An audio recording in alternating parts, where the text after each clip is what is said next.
12.3 비상계엄의 본질은 헌법과 법률을 위반한 명백한 내란 행위입니다. 신속한 탄핵과 수사로 대한민국의 불확실성을 조기 종식해야 합니다. 윤석열 내란 행위에 대한 처분은 두 가지 방향으로 진행되고 있습니다. 첫째, 국회는 윤석열 대통령이 헌법상 계엄 절차와 내용을 중대하게 위반했기 때문에 대통령직을 파면하기 위한 탄핵 소추를 의결했습니다. 이는 헌법재판소의 심판을 통해 파면 절차가 진행될 것입니다. 둘째, 국가수사기관은 불법 계엄이 형법상 내란죄 등을 범했기 때문에 피의자로 입건해서 수사하고 있는 것입니다. 헌법에 따라 내란죄 혐의인 경우 형사상 소추가 가능합니다. 윤 대통령은 파면되기 전이라도 수사기관의 요청에 따라 출석하고 성실하게 조사에 임해야 합니다. 이것이 헌법을 소외하는 대통령의 기본적인 책무입니다. 내용을 자세히 따져보겠습니다. 헌법 77조 1항에 따라서 대통령은 전시 사변 또는 이에 준하는 국가 비상사태 시 계엄 선포가 가능하지만 이러한 계엄 선포 요건에 해당하는 징후가 전혀 없었습니다. 헌법 77조 4항에 따라 계엄을 선포한 때에는 대통령은 지체 없이 국회에 통고해야지만 통고하지 않았습니다. 헌법 77조 5항에 따라 국회가 재정의원 과반수의 찬성으로 계엄의 해제를 요구할 수 있는데 포구령과 군 병력을 투입해서 국회의 권능을 제한하려는 시도가 있었습니다. 이는 헌법은 물론 국가 권력을 배제하고 국헌을 문란하게 한 형법상 내란에 해당합니다. 국회와 선관위를 침탈함으로써 행정, 사법기관의 통제만 명시한 계엄법을 위반했습니다. 헌법재판소는 윤석열을 신속하게 파면해 국정 혼란을 조기 종식시키고 대한민국의 불확실성을 없애야 합니다. 내란 수교와 잔당에 대한 수사 또한 신속하게 진행해서 헌정 질서와 민주주의를 회복해야 합니다. 이것이 최악으로 치달은 주식, 환율, 물가, 수출, 소비, 투자, 생산을 정상화하는 지름길입니다.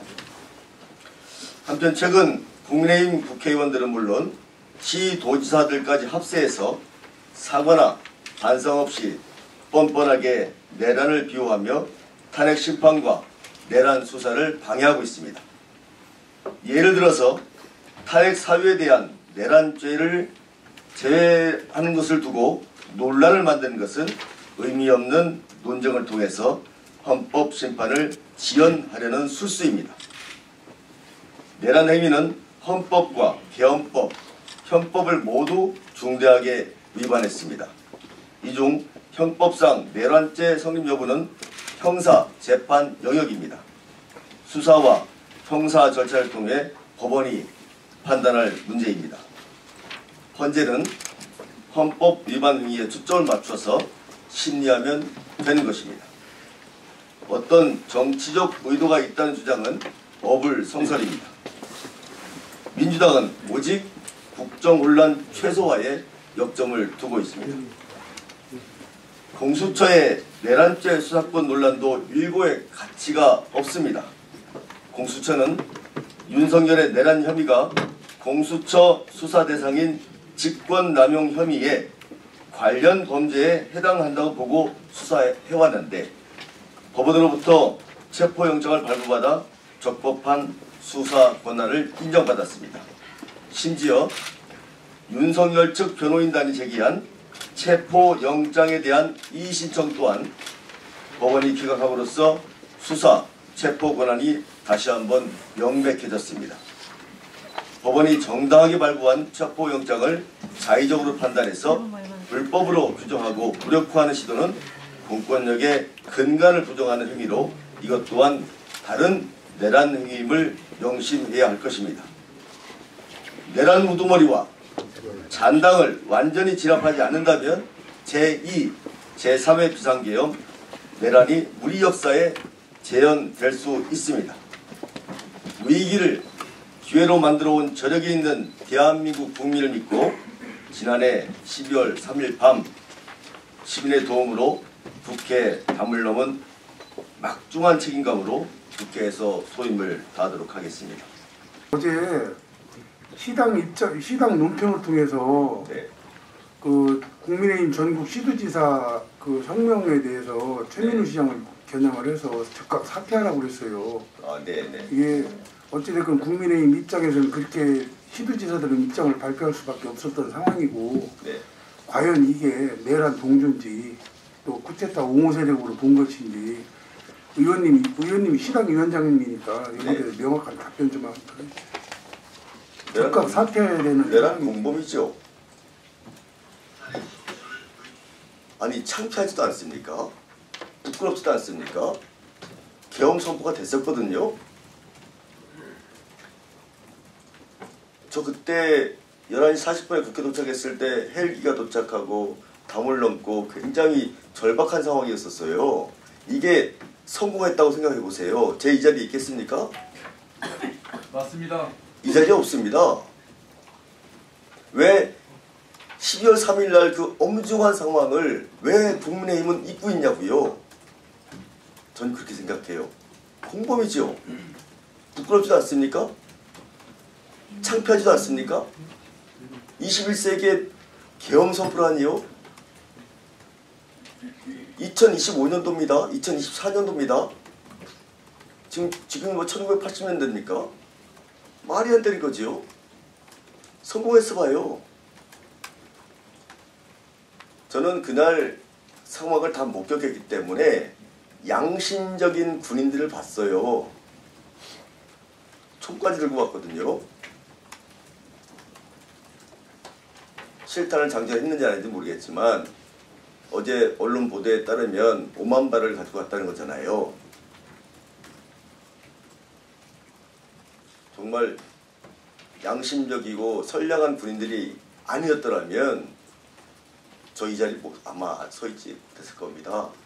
거기에 동조해서 당에서 시킨다고 해가지고 뭐 성명 내고 생각을 하셔야죠.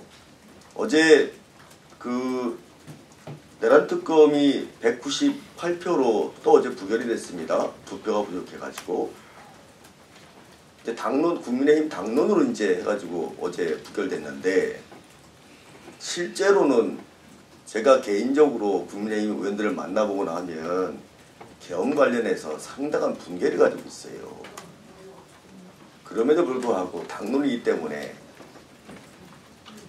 그렇게 된 거죠. 그래도 이탈표가 한 6표 나왔으니까 양심적인 사람이 있는 거죠, 국민의힘에. 헌법재판소는 무위헌 여부만 심리하고 재판을 합니다. 무위헌 여부만. 헌법재판소예요. 그 다음에 내란 죄 관련해서는 형사재판에서 다룰 일이에요. 그러니까 지금 화면이 헌재 판결이 안 나왔는데 사전에 지금 구속영장이 나온 거잖아요. 조사받으면 되는 거예요. 이거는 공수처에서 하는 겁니다. 공수처 내지는 국수본 아니면은 검찰에서 하면 되는 거예요. 내란 죄 관련해서는. 근데 헌법재판소는 오롯이 우연 요소만 심리하고 재판하면 되는 겁니다. 그걸 뭐 우리가 뺐다고 빠지지 않았습니다. 내란 행위입니다. 내란 행위에 대해서 우연 요소가 있는지 헌법재판관이 심리하면 되는 거예요. 물론 지금 헌재 판결 이전에 대통령이 나와서 조사받으면 좋겠는데 지금 저희 당은 제일 중요한 것은 첫 번째는 헌재 판결입니다. 파면 여부가 언제 나올 거냐, 뭐 2월 말이냐 3월 초냐, 이게 제일 중요하고요. 그 다음에 두 번째가 이제 윤석열 대통령, 그 다음에 그 내란 동조자들 수사받는 거는 지금부터 해야죠. 근데 파면이 되면은 속도가 더 붙겠죠.